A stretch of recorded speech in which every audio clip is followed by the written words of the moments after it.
जय श्री राम। कन्या राशि के जातकों, साप्ताहिक राशिफल 12 अप्रैल से लेकर 18 अप्रैल तक कैसा रहने वाला है आपके लिए। आइए इसको जानते हैं, विशेष तौर पर गोचर के ग्रहों के आधार पर, जिसमें विशेष भूमिका निभाते हैं चंद्रमा। अब चंद्रमा का गोचर जैसे ही हफ्ते की शुरुआत होती है, आपकी राशि से छठे घर में जाता है। शुरुआत के 3 दिन यानी 12, 13 और 14 तारीख में वो चंद्रमा कुंभ राशि में गोचर करता है। कुंभ राशि आपकी राशि से छठे घर की राशि है। छठा घर हमेशा से रोग ऋण शत्रु का है, तो संघर्ष का है।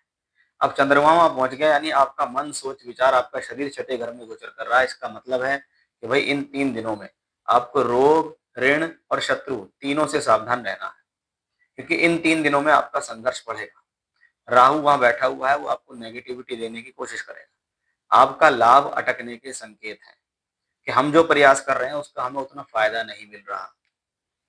तो क्या हमें वो काम बदल देना चाहिए, काम छोड़ के भाग जाए? नहीं।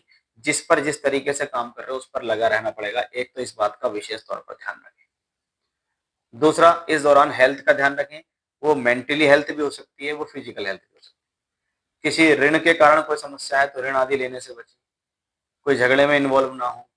बिना वजह किसी चीज को लेकर पैनिक नहीं होना है। तो शुरुआत के 3 दिनों में इन चीजों का विशेष ध्यान रखना पड़ेगा। अब चंद्रमा का गोचर चेंज होता है और वो 15 और 16 तारीख में मीन राशि में पहुंच जाते हैं। मीन राशि आपकी राशि से 7वें घर की राशि। 7वें भाव में पहले से ही अगर देखेंगे तो सूर्य, बुध, मंगल और शनि।